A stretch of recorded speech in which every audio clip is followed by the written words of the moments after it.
This is the Elemental Educator, the podcast where we kindle the fires of dialogue with the alchemists of education. We're here to embark on a journey where ancient wisdom meets the contemporary world of education. On Elemental Educator, we dive into the deep waters of adaptability, feel the grounding earth of core values, ride the swift winds of change, and ignite the fiery spirit of risk-taking. Fire, earth, wind, water. This is the Elemental Educator, and now your host, Tyler Como. Hello and welcome to the Elemental Educator podcast. I'm your host, Tyler, and today we have a special guest that embodies the earth element. Joining us is Martine Ellis, a leading expert in wellbeing-driven productivity, committed to helping ambitious professionals achieve success without sacrificing their mental health and well-being. Following a successful senior leadership career in finance, Martine retrained as a teacher. Although fulfilling, this career change initially led to burnout. By adopting a well-being first mindset and developing effective productivity strategies, she thrived for the rest of her 15-year education career, the latter half of which was spent leading professional development and teacher education. Today, Martine uses her extensive experience to support a diverse professional audience, offering practical strategies that ensure success without compromising mental health and well-being. A chartered teacher with advanced teacher status, Martine is recognized for her thought leadership and writes and speaks for national and international audiences. She is committed to providing professionals with the tools to blend well-being into their productivity, ensuring their work enhances their overall quality of life. Welcome to the Elemental Educator podcast, Martine. It is a pleasure to have you here. Hi, Tyler. It's great to be here. I'm so excited we could get a date in the diary to chat. Yes, there we go. And everything ended up working out. I know we had to reschedule, but all is well. And I'm so happy to just connect and get to unpack this with you. I want to start with, it's the big question. I just want to know the story. How did you get to where you are now? Yes, it is a big question. And I've had quite an interesting career. I'm going to give some context and say that I'm 46. So I've managed to pack all of this into sort of, 25 plus years. But yeah, I started my career. I live in Guernsey in the Channel Islands. And one of our big industries over here is finance. Used to be growing and horticulture and so on, but now it's very much finance. So I started my career in finance. I was aged 18. I did my A-levels and went straight to work, tried a few different things and ended up in the finance sector.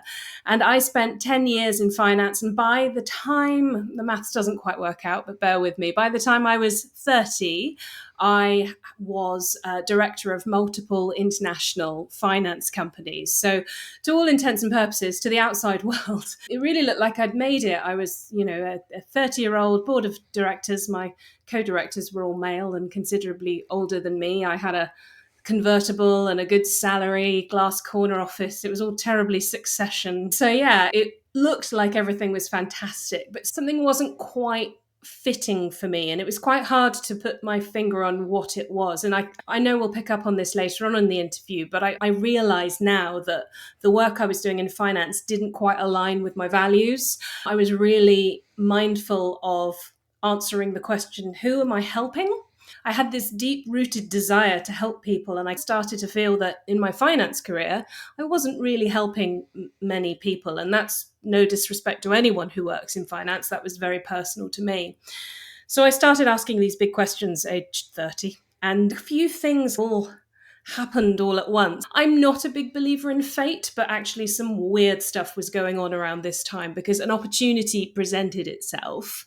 And it was an advertisement in my local newspaper advertising for a lecturer it was in office administration. So secretarial skills, ultimately, office admin. Now, clearly I wasn't working as a secretary. I had a team of administrators supporting me, but I got how important they were.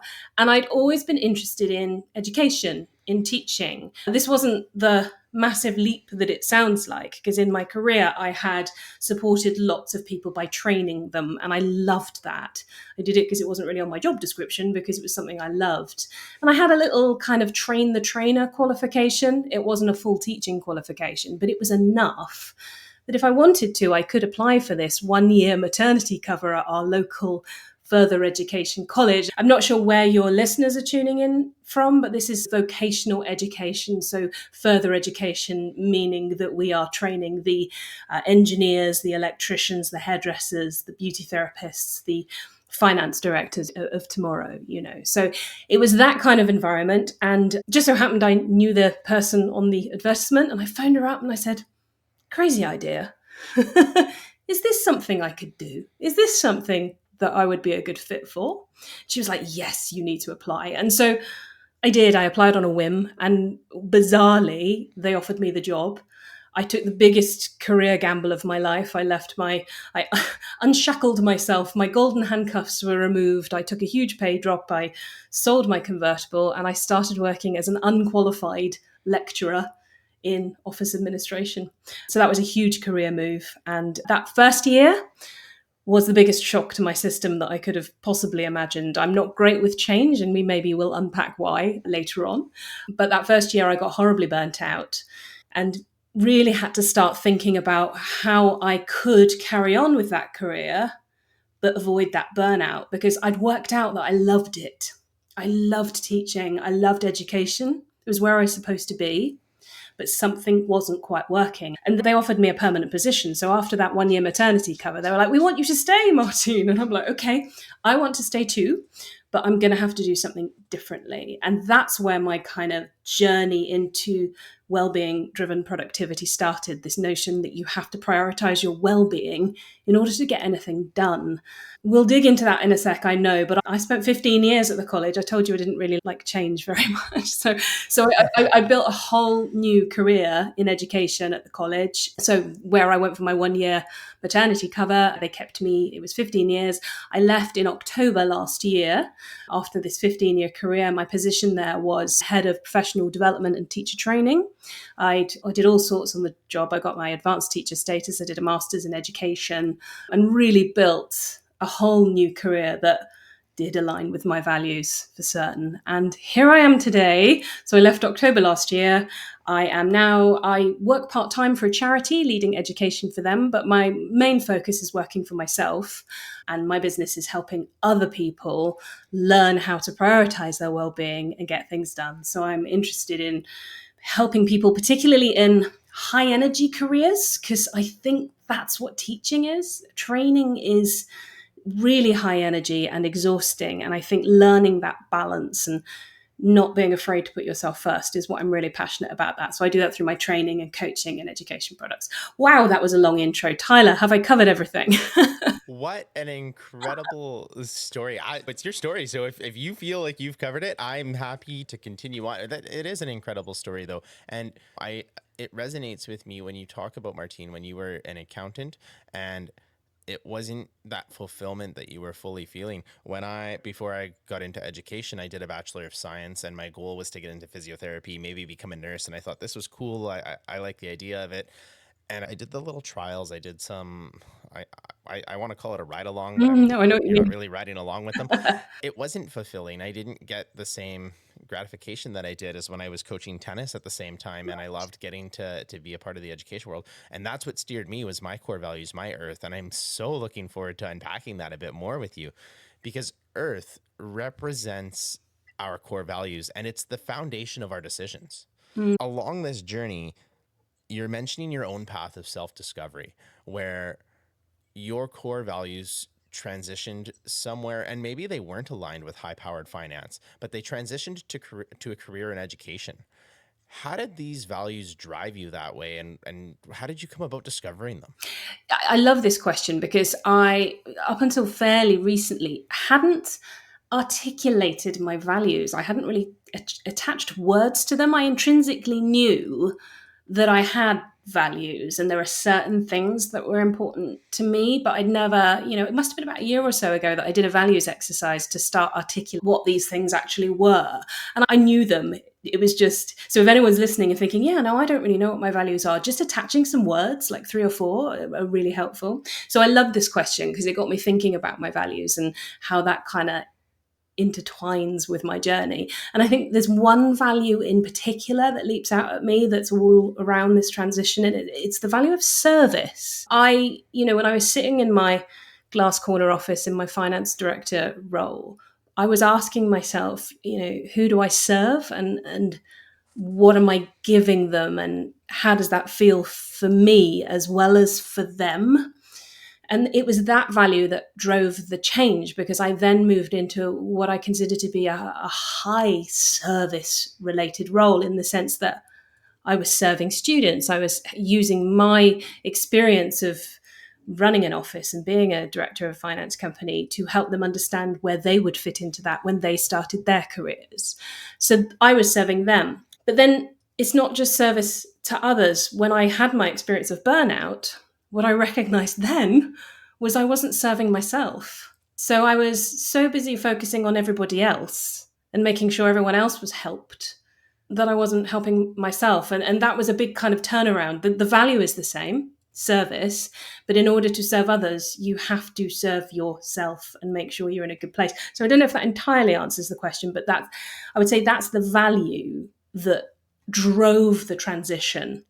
But it was quite interesting, that about turn at the end, where I recognized it wasn't just about serving others, and that it's not selfish to serve yourself. It's essential. And I like the definition you've put onto service, because it can mean, that word alone can mean a lot of different things, but in the context that you're using it, it makes a lot of sense that it becomes a value. No surprise that if you're valuing service, that's what led you to do what you're doing now, because your decisions became so rooted in that. Yeah. Now, Martine, you, at the end of your story, said you are working for yourself. You're running your own organization right now, and you are helping professionals identify and stay true to their core value, their earth, which might not be service. When they're feeling that pressure to perform and succeed, they need to be rooted in their earth. How are you helping professionals identify that? I think there's a bit of, this is going to sound a bit peculiar, but there's a bit of permission giving that has to happen, because they might not necessarily identify service and class it as a value as such. We get there a bit later on, but there's a bit of permission giving around the fact that these people invariably have got to a stage where they've not been looking after themselves, they've not been prioritizing themselves, and there are tons of reasons around that. No one's ever really said to them, it's okay for you to think about yourself before everybody else, because it's controversial, particularly if you work in education, the idea of putting yourself before other people. And there are other professions where that's also the case. I'm thinking care professions in particular. Actually having somebody else say to you, it's okay to put yourself first, that's often where we start, and then start unpacking the effect of prioritizing yourself and what actually you need to do to take care of yourself to show up for others. And really, that is the starting point, I would say. And you're so right on that. I'm going to just sum it up as teacher school, all in general, anything education based. One of the first messages they tell you is you need to think about how this impacts the kids. You need to think about how it benefits the kids. You need to justify your why for the kids. Correct. You need to have your earth for your kids. And they often neglect your earth and your why. And again, that's part of what can lead to teacher burnout. It is one of the highest careers where we have that 5-year burnout rate.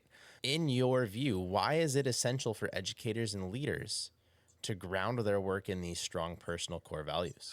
Well, if you don't, you are not going to show up as the best version of yourself for your students.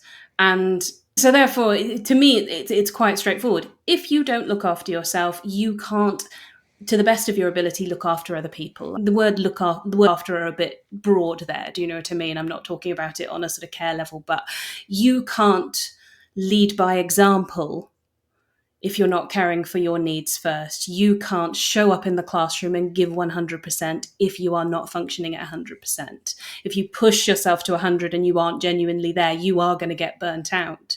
You're going to have time away from the thing that you love doing professionally. So I think there's a couple of bits to it. The leading by example bit is quite an interesting one, because that also applies to people in education, leadership roles, or in broader leadership roles. I left my education career as leading professional development, so I was responsible for a lot of other teachers who were looking to me to lead by example, and it was through that I was able to have a bit of influence, which was great. As an educator, you have a huge amount of influence, regardless of the age group that you teach. So you were talking about kids earlier. I've tended to teach, I'm not qualified to teach young children, but I've taught 16 plus, age 16 plus. So they're at a particularly sensitive age in terms of influence there. But even with young kids, you can model to them this putting your needs first in order to thrive in all aspects of your life. That's why I think it's so important in the education industry and further afield. And we can't talk about the earth element without also bringing up the air element, which is ability to face adversity and overcome adversity. A lot of what we're talking about here, from burnout and self-care, these are pieces of air that we have to deal with. These are pieces of adversity that enter our lives. And it's not my story to tell, so I'm going to let you tell. I'm hoping you can tell this story on how you were able to navigate your air in these challenges and what strategies helped you overcome them. Yeah, absolutely. I mean, if I reflect back on that first year of teaching, it was really tough. I was exhausted. I was quite unwell, and actually, hindsight's a wonderful thing. It's well over 10 years ago, but I'm looking back and thinking, I really wasn't fine. I wasn't fine at all. It was a tough year. And what I didn't recognize at the time, and this is an additional layer to my story, which I'm confident that some of your listeners and people watching us will be able to relate to, is that I'm autistic. I think I'm more broadly neurodivergent than just autistic, but in terms of diagnosis, I like the word neurospicy. I think that's probably a better label for me. But yeah, I'm autistic, and I got my autism diagnosis age 43, so three years ago. But if you think about my timeline, rewinding the clock, that change from finance to education was made more complex by the fact that I didn't know it at the time, but I was autistic. And, for many autistic people, change is even more challenging compared to change for a neurotypical person, because a neurotypical person would find change challenging anyway. So if you think about my burnout underpinned by this layer of undiagnosed autism, then it all does make sense. And the global statistics around neurodiversity suggest that my situation is not an unusual one. Particularly, we won't dig into all the details on autism, but the female presentation of autism, females are getting diagnosed far later in life and all that sort of thing. So, my situation is not unique. But when you consider the level of change, it's hardly surprising. That was a really tough time for me. And, the way I approached dealing with it was I had a very stern word with myself and started to understand the impact of not prioritizing my needs. Then I started learning about productivity strategies. I started experimenting with how I managed my calendar and scheduled rest and things like that, recognizing that I had peaks and troughs in the day. That's really challenging when you work to a full teaching timetable because your calendar is largely set. So you have to have a look at the gaps between and work out how you manage those and what you do with it. Now, my autistic brain loves having a timetable because it's repeated and it's a pattern and it works. So that's a plus point, even though the work was incredibly high energy. So I experimented with strategies like time blocking to work out where I was doing the work in the gaps in my calendar. I extended that to include scheduling breaks and rest and, working on not what the traditional day was, but what my day had to look like.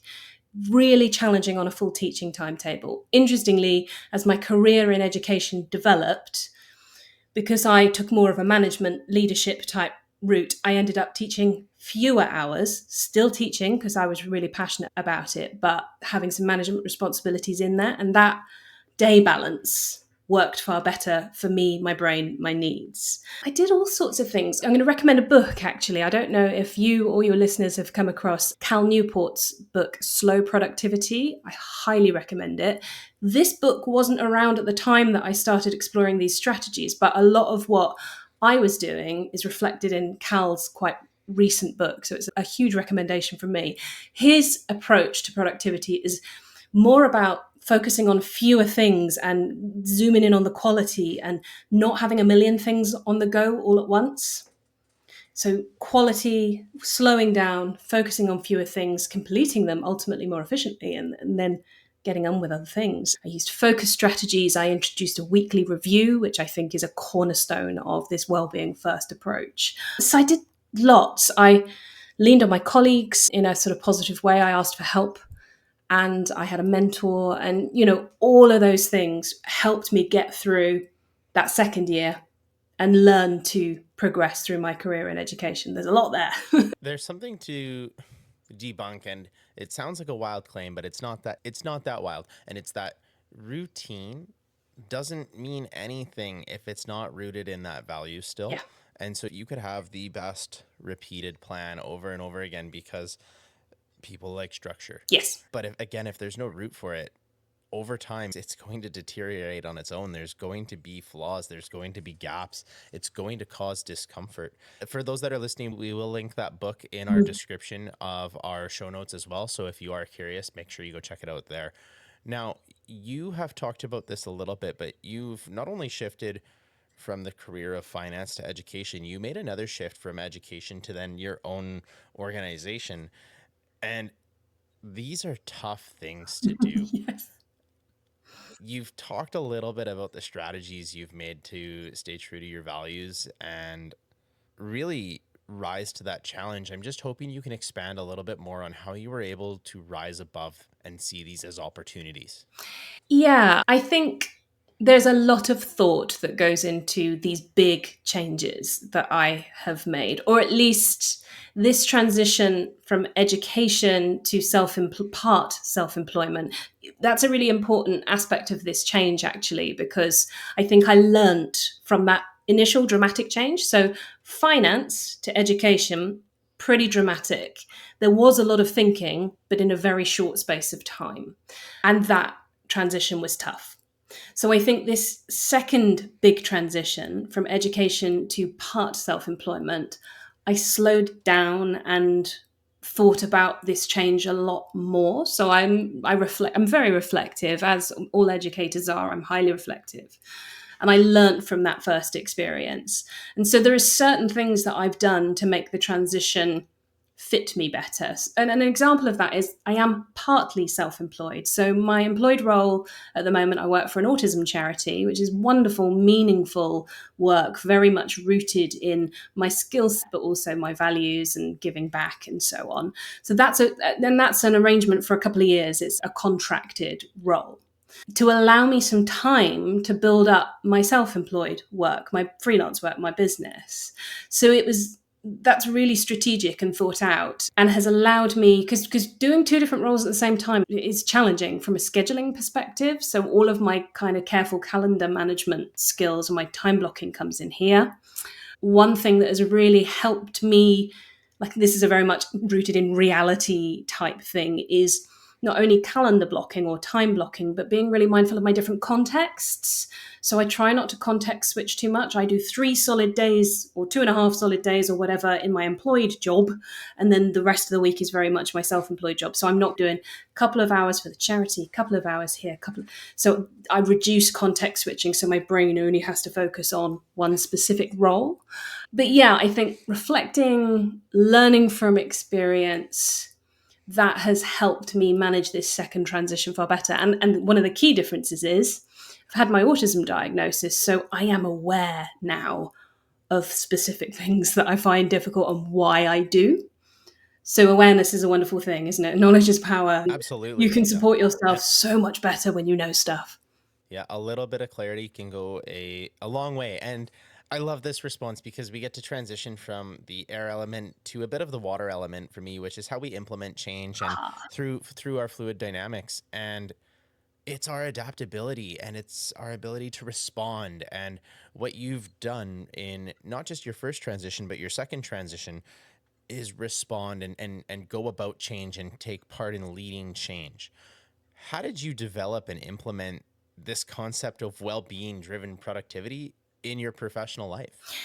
It's tough, but I am a big fan of leading by example. So if I am not walking the walk, I can't help other people do it. And that's echoed through my entire story, hasn't it? It's about learning something for yourself and then helping somebody else do the same. So while I'm talking to you about it, it's quite really, I've done the same thing my entire life, just in slightly different contexts. But I've mentioned some of the things that I do in my sort of daily practice to implement wellbeing driven productivity, I think the first thing is having that mindset of well-being first. If you're going to show up for someone else, you have to show up for yourself first. So everything starts with well-being. So I would call that, a well-being first mindset. I do all of the stuff that I should be doing in terms of, we all know what we should be doing in terms of exercise and eating well and sleeping and all that good stuff. So those are very high priorities.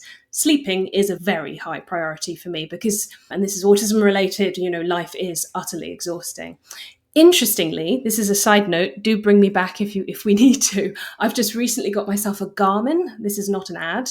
Any smartwatch will do the same. But I've started tracking and analysing my sleep and what affects my sleep a little bit more. And I've found that really fascinating. Now, I'm very mindful that tracking doesn't work for everybody and you can get a bit too into it and a bit obsessed with it. So I'm just watching that tendency for myself. But I've tracked my sleep for the past couple of weeks and really noted the impact of a high energy day on my sleep and been able to make some adjustments in order to make that work better for me. So making sure sleep, nutrition, exercise, they're a really big part of my life. About a year ago, I discovered that I absolutely love lifting weights, heavy weights. It is just, I've never been a sporty type, but suddenly I've just developed in my 40s a love of lifting weights. And that does so much for my well-being.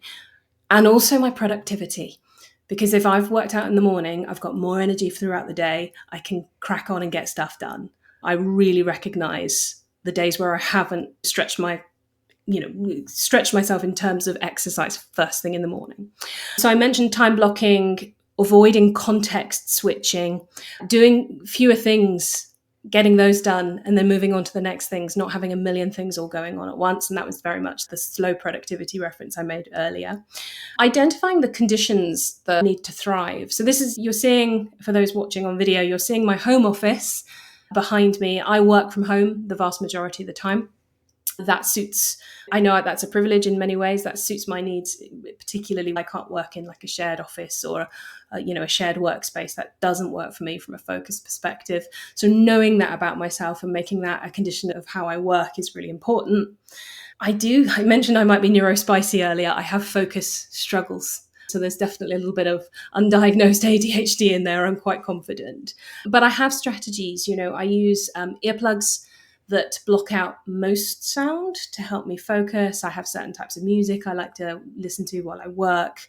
But the biggest thing, and I mentioned this as well, the cornerstone of my approach to productivity is absolutely a weekly review. At the end of the week, looking back, analysing what went well, looking ahead, what's coming up, doing some sort of standardized admin tasks so things don't mount up, like emails and things like that. That's been huge. Combining that with like daily routines as well, all work towards helping me stay healthy and get stuff done. There's so much to unpack in just that alone. You know what? The talk about the watch is not that crazy because they market products all the time around track how much you're drinking, track how much you're eating, track how much you're sleeping, right? It's out there for a reason because people, there's value in it. Yeah. For me, I would look at something that tracks my sleep and say it's an excuse to sleep more.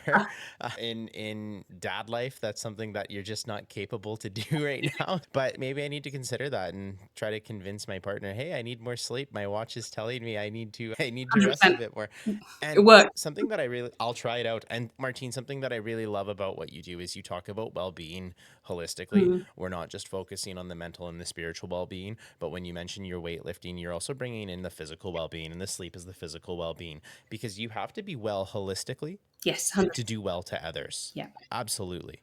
So this list, though, it is a lot. There's a lot of things that we can be doing to be well. And if we're somebody listening right now that says, I need to start somewhere, where do you recommend people start? So I would recommend starting with planning. I do believe that in order to do something, you need to plan to do it. That might be my neurospicy brain not wanting to be spontaneous, but I do believe the best things start with a thought out, considered plan. So if there was one thing that people could do to start practicing wellbeing driven productivity, it would be to implement a weekly review. And this can look like many different things. For me, it's a reminder in my calendar to put half an hour aside. For me, it's a Sunday, but it might be a Friday. It depends whether you attach it more to a standard work week or not. Totally up to you. Put half an hour in your diary at the end of your week to look back, reflect, think about what you did that week that was effective and positive and really helped your well-being and helped you be more productive, and look at the good stuff, look at the stuff you need to work on, look at the stuff you want to carry through to the next week. So it can be sort of some administrative function as well, and set yourself some sort of goal for the coming week, a theme, something you want to remember every day, an intention if you want to use that language. I think that we live our lives in weekly cycles quite often, don't we? I mean, I'm just thinking of the weekly series I like to watch on TV. We do things weekly. A week is an opportunity for a fresh start. So I think that kind of time horizon is a good one to explore. Planning your coming week, reflecting on the previous week. And then that can then morph into sort of bigger time horizons in terms of, you might look at your month, you might implement a monthly planning routine and a monthly reflection routine. You might go more micro and think about your daily routines. But I do think planning, and planning in breaks and planning in exercise and planning in time with your family, I think it's important to know I don't have kids, so I am coming at this from a slightly different perspective to a lot of your listeners, but planning in where all of that fits as well, the very important part of family, I think that's a really solid start to improving. I love that. And when you bring up planning, you're actually starting to bridge the gap between the water element, which is how we implement change, and our fire element, which comes into the decision making. And sometimes those decisions are viewed as risks. So are you able to share more about these enormous career gambles you took, leaving finance for teaching, leaving teaching for being self-employed, and what you learned from that experience? Yeah, I learned a lot. I learned that I find change really difficult and change is really hard. And I'm quite risk averse. I'm definitely not a natural risk taker, that's for sure. But I am quite stubborn and quite driven. And when things are underpinned with core values, it does make it easier to make change. So there's something there around having the courage to stick with your values. I mean, I have never regretted a career change, or even the sort of smaller career moves within those big changes. I've never regretted any of them, because even if I haven't been terribly happy in a role, for example, I've learnt transferable skills. Everything I've learned through my entire career has got me here. So therefore, none of those changes have been bad, even though they've had, downsides. So I think there's something there about taking and learning what you can from transitions and putting it into the next big move or the next project. I think as educators, the best educators have a love of learning. And so you've got to suck the learning out of every situation that you can. And that's definitely something that I've done. If there's anyone watching or listening contemplating a career transition, I think there's a couple of things I would say. And that is, if you're worried about, I've had some really good friendships at work, that are not just colleagues. They're real, genuine friends. When you leave, those friendships remain, those that were really genuine friendships. So don't be worried about that. And also, there's something too about, you are not your job. There is so much more to you than just your job. I know it's a big part of you. And that kind of makes career-related change a bit easier in some ways. So, take everything you can from the transitions, learn as much as you can, but ultimately, there's more to you than your job. I think that's quite an important message. It brings me back to that classic saying, if you're in a high school, almost anywhere in the world, you have to take in life management, some kind of style class around what do you want to be when you grow up? And they preach the message, it's not a job if you love what you're doing. Then it's just fun at that point, and you're motivated, and it's rooted in your earth and in your values. It's so true to have that root. And you share your story around these decisions. And I love that as soon as we talked about fire element, you talked about your earth and you talked about your core values, because those risks, those decisions, they need to be rooted. Otherwise, you're going to bring total chaos around. You have to have that connection to why you're doing things. You have to be rooted somewhere. And then, like you said, those decisions, they're a little bit easier to persevere through, to face the adversity, because it's not stubbornness. It's your earth, it's your root, it's what you believe is right. So then you know you're doing the right things, at least for yourself in that Yeah. moment, which brings it all the way back to the well-being on yourself. I love that. It's almost as if we So planned it. yeah, exactly. Hey, that's the whole part of this elemental educator. Everybody has these elements. Everybody has their earth. Everybody faces air. Everybody implements some water change, and everybody has to make decisions. Everybody has risks, and they fan their flames, and how they go about managing their flame is all dependent on what their earth is and what they're rooted in. And that's what lets us all be different. It's such a powerful message to share, and I love getting to share it. Now, you alluded to this a little bit around how you managed significant career changes, and you spoke a little bit to how others could potentially consider it. Is there anything to be afraid of when we're involving these decisions and these risks of a career change? And what advice would you give to people that are fearful? Oh, it's all terrifying, but I'm not gonna pretend it is terrifying. Change is terrifying. There's one thing that I'll give a really practical piece of advice, and it might not be, because this isn't going to sound like it's well-being driven at all. It's very practical, but there is well-being embedded in there, particularly if, like me, you're thinking about maybe transitioning to part self-employment, starting your own business in education or in another field.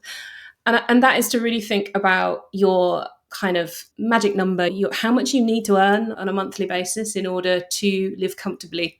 It's really practical, isn't it? But part of the scariness and the stress and the anxiety of a change like that can be about money. And look at, if you've managed to accumulate some savings and things like that, how far that can stretch. And so actually look at the numbers before making that significant change, because what that's going to do from a well-being perspective is it's going to reduce a lot of that type of stress. I think that would be a really kind of practical suggestion in terms of career change. Yeah. Money drives almost everything in everyone's life. And to be able to make decisions, you need to be able to walk away after and know, okay, I made a decision that I can actually sustain. Yes, exactly. And it wasn't just a one-time investment in something that I can no longer reinvest in. So when you're making these decisions, you have to be mindful that it is an investment, and even your acts of well-being, they're investments in yourself. Completely. And you need to be able to sustain your investments. That is so important. Now, we're getting to some of my favorite questions. Oof. I think they're fun. I think they're easy. Guests seem to think they're tougher. This one, not so much, though. Well, what are you hoping that people action in their lives tomorrow from your message?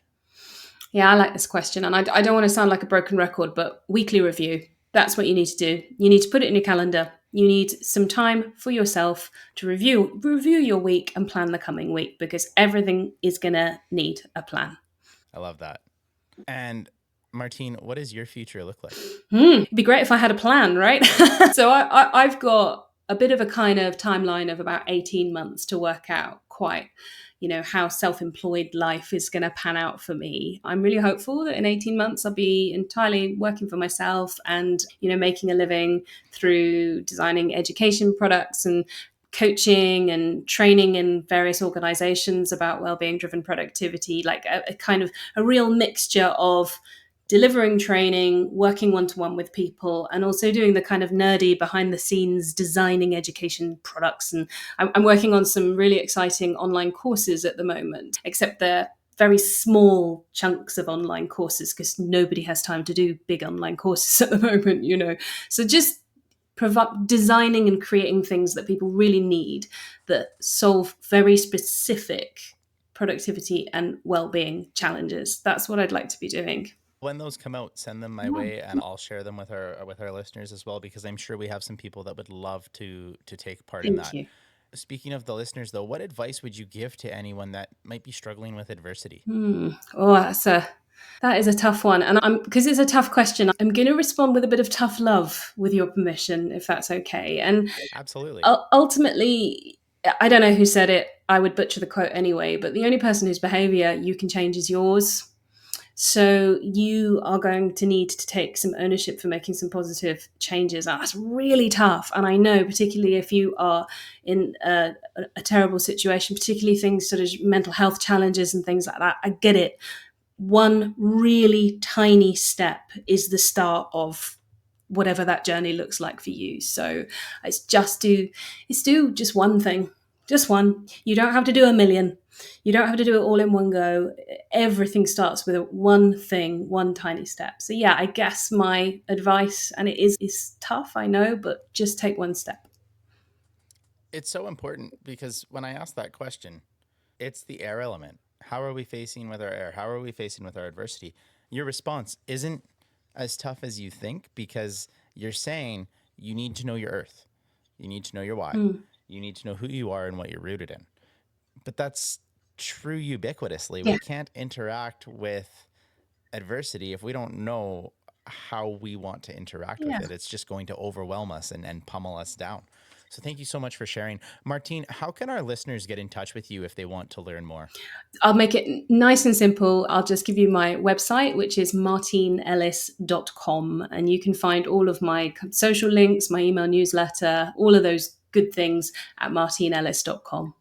There we go. Alchemists, it has been such a pleasure to get to connect with Martine and hear holistically how we should be taking care of ourselves for the betterment of everything we do. Martine, thank you so much for joining me on The Elemental Educator. Tyler, it's been my absolute pleasure. Great to connect with you and your listeners and watchers. You've been listening to The Elemental Educator. Our aim is to illuminate optimal educational practices on a global scale. And second, we want to shine a light on the expertise and knowledge that Tyler brings to educational institutions. He's not just a talking head. He's a practicing educator, a school principal, armed with a master's in educational administration, and on the brink of completing his doctorate. We hope you've enjoyed the show. Make sure to like, rate, review, and subscribe. We'll be back soon, but in the meantime, find us on Instagram, Facebook, and X at Elemental Educator. And to contact us, fire off an email. See what I did there? Fire off. Okay. Send an email to elementaleducator@gmail.com. See you next time on The Elemental Educator.